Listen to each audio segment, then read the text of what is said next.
மற்றும் ஒரு அண்மை செய்தி, சட்டமன்றத்தில் பட்ஜெட் மீதான பதிலுரையை புறக்கணிக்கும் அதிமுக. அது குறித்த ஒரு அண்மை செய்தியை தற்போது பார்த்து வருகிறோம். மேலும் விவரங்களோடு இணைகிறார் செய்தியாளர் சுப்புராமன். வணக்கம் சுப்புராமன், விவரங்கள்.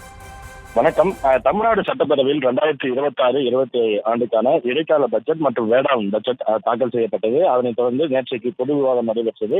இன்றைக்கு தமிழ்நாடு முதலமைச்சர் பதிலுரை ஆற்ற இருக்கக்கூடிய நிலையில் அதிமுக சட்டமன்ற உறுப்பினர்கள் மொத்தமாக இந்த வருகையை இன்று புறக்கணித்திருக்கிறார்கள். குறிப்பாக கடந்த ஆண்டும் முதலமைச்சருடைய பதிலுரையை அதிமுக உறுப்பினர்கள் புறக்கணித்திருந்தார்கள் என்பது குறிப்பிடத்தக்கது. குறிப்பாக இந்த 5 ஆண்டு காலத்தில் இன்றைக்கு நடைபெறக்கூடிய இந்த கூட்டம் தான் கடைசி நாள். அந்த கடைசி நாளான இன்றும் அதிமுக உறுப்பினர்கள் முதலமைச்சர் பதிலுரை வழங்க உள்ள நிலையில் அதிமுக உறுப்பினர்கள் இந்த அவையை இன்றைக்கு புறக்கணித்திருக்கிறார்கள். குறிப்பாக நேற்றைக்கு கூட இந்த மாநில சுயாட்சி, மத்தியில் கூட்டாட்சி அந்த விவகாரம் எல்லாம் தொடர்ந்து விவாதமான நிலையில் இன்றைக்கு கடைசி நாளில் முதலமைச்சர் பதிலுரை வழங்க இருக்கிறார்.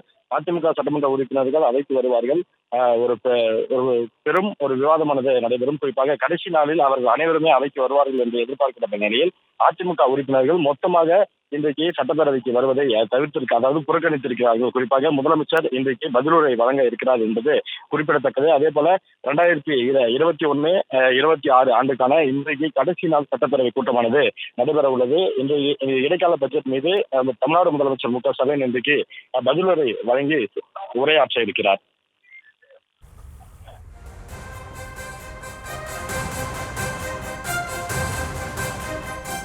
விவரங்களுக்கு நன்றி சுப்புராமன்.